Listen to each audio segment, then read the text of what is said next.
ತಮ್ಮ ಒಡೆಯನ ಸ್ನೇಹಿತ ಯಾವುದೋ ಹೆಂಗಸಿನ ಶವ ತಗೊಂಡು ಫಾರ್ಮ್ ಹೌಸ್ಗೆ ಬಂದಿದ್ದಾನೆ ಅನ್ನೋ ಅನುಮಾನ ಬಂದಿತ್ತು ಅಲ್ಲಿನ ಕೆಲಸಗಾರರಿಗೆ. ಅವರು ತಕ್ಷಣ ಮಾಲೀಕನ ಗಮನಕ್ಕೆ ತಂದರು. ಆ ಸಂದರ್ಭದಲ್ಲಿ ಸುರೇಂದ್ರ ಬಾಬು ವರ್ತನೆ ಹೇಗಿತ್ತು ಅನ್ನೋದನ್ನು ತಿಳಿದುಕೊಳ್ಳಬೇಕು ಅಂದರೆ ಸತೀಶನ ಹೇಳಿಕೆಯ ಮುಂದಿನ ಭಾಗ ನೋಡಬೇಕು. ಸತೀಶನ ಹೇಳಿಕೆ. ಕೃಷ್ಣ ನನಗೆ ಆ ವ್ಯಕ್ತಿಗೆ ಫೋನು ಕೊಡು ಅಂತ ಹೇಳಿದ. ನಾನು ನನ್ನ ಮೊಬೈಲನ್ನು ಆ ವ್ಯಕ್ತಿಗೆ ಕೊಟ್ಟೆ. ಆ ವ್ಯಕ್ತಿ ಕೃಷ್ಣನ ಜೊತೆ ಮಾತನಾಡಿಕೊಂಡು ನನ್ನ ಹೆಂಡತಿಗೆ ಏನೂ ಆಗಿಲ್ಲ, ಚೆನ್ನಾಗಿದ್ದಾಳೆ, ಆಕೆಗೆ ಮೈ ಹುಷಾರಿಲ್ಲ, ಆಕೆ ಮಲಗಿದ್ದಾಳೆ ಅಷ್ಟೇ ಅಂತ ಹೇಳಿದ. ಮೊಬೈಲ್ನಲ್ಲಿ ಮಾತನಾಡಿದ ನಂತರ ಆ ವ್ಯಕ್ತಿ ಮೊಬೈಲನ್ನು ನನಗೆ ಕೊಟ್ಟು 3,000 ರು ಹಣವನ್ನು ಅವರ ಡ್ರೈವರಿಗೆ ಕೊಟ್ಟು ಎಲ್ಲಿಯೂ ಗಾಡಿ ನಿಲ್ಲಿಸದೆ ಊರಿಗೆ ಹೊರಟು ಹೋಗು ಅಂತ ಹೇಳಿ ಕಳಿಸಿದ. 5 ನಿಮಿಷ ಆ ವ್ಯಕ್ತಿ ರೂಮ್ನಿಂದ ಆಚೆ ನಿಂತುಕೊಂಡು ನಂತರ ರೂಮ್ನ ಒಳಗೆ ಹೋಗಿ ಚಿಲಕ ಹಾಕಿಕೊಂಡ. ಸುಮಾರು ಹೊತ್ತು ಆತ ಆಚೆ ಬರಲೇ ಇಲ್ಲ. ನಾವು ಇಬ್ಬರೂ ಪಕ್ಕದಲ್ಲಿದ್ದ ಬಂಡೆಯ ಮೇಲೆ ಕುಳಿತುಕೊಂಡೆವು. ಸುಮಾರು 7:30ರಿಂದ 7:40 ಸಮಯದಲ್ಲಿ ಆ ವ್ಯಕ್ತಿ ಕಿಟಕಿಯನ್ನು ತೆಗೆದು ಮಹೇಶ್ಗೆ ಕರೆದು 100 ರೂಪಾಯಿ ನೋಟು ಕೊಟ್ಟು ಒಂದು ಶೇವಿಂಗ್ ರೇಸರ್, ಒಂದು ಜಂಡು ಬಾಂಬ್, ಒಂದು ವಿಕ್ಸ್ ಮತ್ತು ಏನಾದರೂ ತಿಂಡಿ ತರಲು ತಿಳಿಸಿದ.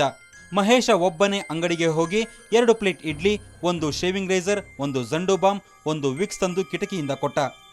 ಮಹೇಶ ಅನುಮಾನಗೊಂಡು ಕೃಷ್ಣನಿಗೆ ಫೋನ್ ಮಾಡಿ, ನಿನ್ನ ಸ್ನೇಹಿತ ರೂಮ್ನಿಂದ ಆಚೆ ಬರ್ತಾನೇ ಇಲ್ಲ, ಕಿಟಕಿಯಿಂದಲೇ ನಮ್ಮ ಜೊತೆ ಮಾತನಾಡಿ ನಾವು ತಂದುಕೊಟ್ಟ ವಸ್ತುಗಳನ್ನು ಕಿಟಕಿಯಿಂದಲೇ ತೆಗೆದುಕೊಂಡ ಅಂತ ಹೇಳಿದ. ಅದಕ್ಕೆ ಕೃಷ್ಣ ಆ ವ್ಯಕ್ತಿಗೆ ಫೋನ್ ಕೊಡಲು ತಿಳಿಸಿದ. ಮಹೇಶ ಆತನ ಮೊಬೈಲನ್ನು ಆ ವ್ಯಕ್ತಿಗೆ ಕಿಟಕಿಯ ಮೂಲಕ ಕೊಟ್ಟ. ಆ ವ್ಯಕ್ತಿ ಕೃಷ್ಣನಿಗೆ ಮಾತನಾಡುತ್ತಾ, ನನ್ನ ಹೆಂಡತಿಗೆ ಏನೂ ಆಗಿಲ್ಲ, ನೀನೇನು ಭಯಪಡಬೇಡ ಅಂತ ಹೇಳಿದ. ಮಹೇಶಗೆ ಕರೆದು, ನನ್ನ ಹೆಂಡತಿಗೆ ಏನೂ ಆಗಿಲ್ಲ, ನೀವು ಟೆನ್ಷನ್ ಮಾಡಿಕೊಳ್ಳಬೇಡಿ ಎಂದು ಹೇಳಿದ. ಅದಕ್ಕೆ ಮಹೇಶ, ನಿಮ್ಮ ಹೆಂಗಸರನ್ನು ನೋಡಿದರೆ ಏನೂ ಮಾತನಾಡ್ತಾ ಇಲ್ಲ, ನೀವು ನೋಡಿದರೆ ಆಚೆಗೆ ಬರ್ತಾ ಇಲ್ಲ, ಅದಕ್ಕೆ ನಮಗೆ ಅನುಮಾನ ಮತ್ತು ಭಯ ಆಗ್ತಾ ಇದೆ. ಏನಾದರೂ ವಿಷಯ ಇದ್ದರೆ ನಮಗೆ ಹೇಳಿ, ನೀವು ಬಾಗಿಲು ತೆಗೆದು ಆಚೆ ಬನ್ನಿ, ಮೇಡಮ್ ಅವರನ್ನು ಸಹ ಆಚೆ ಕರೆದುಕೊಂಡು ಬನ್ನಿ ಅಂತ ಹೇಳಿದ. ಅದಕ್ಕೆ ಆತ ಆಕೆಗೆ ಏನೂ ಆಗಿಲ್ಲ, ಆಕೆಗೆ ಟಿಫನ್ ತಿನ್ನಿಸಿ ಅರ್ಧ ಗಂಟೆಯಲ್ಲಿ ಆಚೆ ಕರೆದುಕೊಂಡು ಬರ್ತೀನಿ ಅಂತ ತಿಳಿಸಿದ. ನಂತರ ನಾವಿಬ್ಬರು ಕುಂತಿದ್ದ ಜಾಗಕ್ಕೆ ಹೋಗಿ ಬಂಡೆ ಮೇಲೆ ಕುಳಿತುಕೊಂಡೆವು.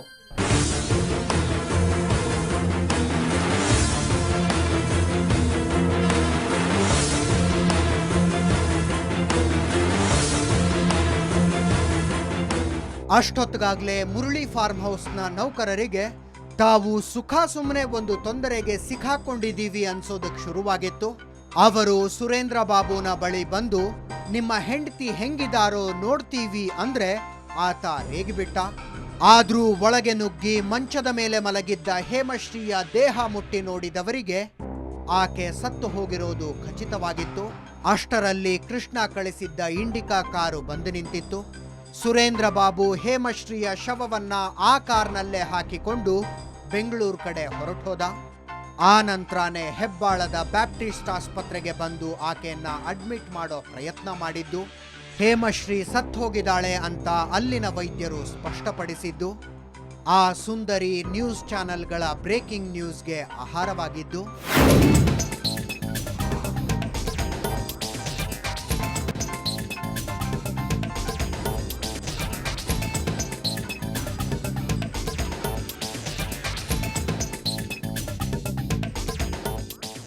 ಸುರೇಂದ್ರ ಬಾಬು ಜೊತೆ ವಿವಾಹವಾಗಿದ್ರು.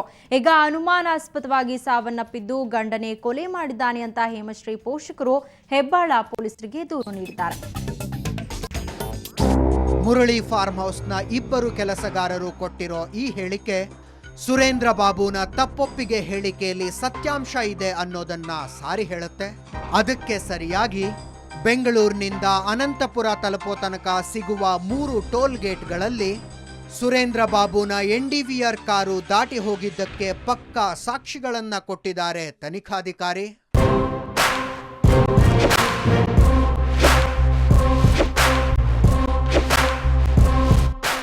ಕೇವಲ ಸುರೇಂದ್ರ ಬಾಬುನ ಕಾರೊಂದೇ ಅಲ್ಲ, ನಂತರ ಹೇಮಶ್ರೀಯ ಶವವನ್ನ ಹಾಕಿಕೊಂಡು ಆತ ಬೆಂಗಳೂರಿಗೆ ಬಂದ ಟಾಟಾ ಇಂಡಿಕಾ ಕಾರ್ ಕೂಡ ಟೋಲ್ ಗೇಟ್ಗಳನ್ನು ದಾಟಿಕೊಂಡು ಬಂದಿದ್ದಕ್ಕೆ ಸಾಕ್ಷಿಗಳಿವೆ.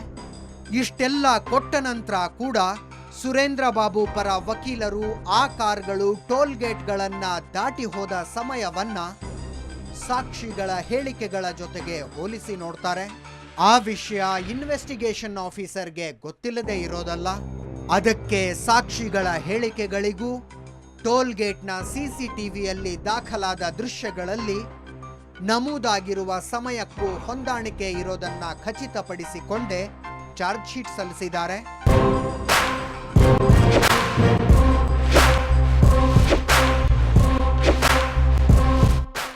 ಇಷ್ಟೆಲ್ಲ ಆದಮೇಲೆ ಇನ್ನೇನಿದೆ? ಸುರೇಂದ್ರ ಬಾಬುಗೆ ಜೈಲು ಗ್ಯಾರಂಟಿ ಅಂದ್ಕೊಳ್ತಿರೋ ಏನೋ. ಆದರೆ ಆತನ ಪರವಾಗಿ ವಾದಕ್ಕೆ ನಿಂತ ವಕೀಲರು ಪೊಲೀಸರು ಸಲ್ಲಿಸಿರುವ ಚಾರ್ಜ್ ಶೀಟ್ನಲ್ಲಿ 10 ಹುಳುಕನ್ನು ಹುಡುಕಬಲ್ಲರು. ಅದರಲ್ಲೂ ಸೈನೈಡ್ ಬಾಟ್ಲಿ ಸುರೇಂದ್ರ ಬಾಬುನ ಕಾರ್ನಲ್ಲಿ ದೊರೆತ ಸ್ಥಿತಿಯ ಬಗ್ಗೆ ಪ್ರಶ್ನೆ ಏಳಬಹುದು. ಯಾಕೆ ಅನ್ನೋದನ್ನು ಹೇಳ್ತೀವಿ ಸಣ್ಣ ಬ್ರೇಕ್ನ ನಂತರ.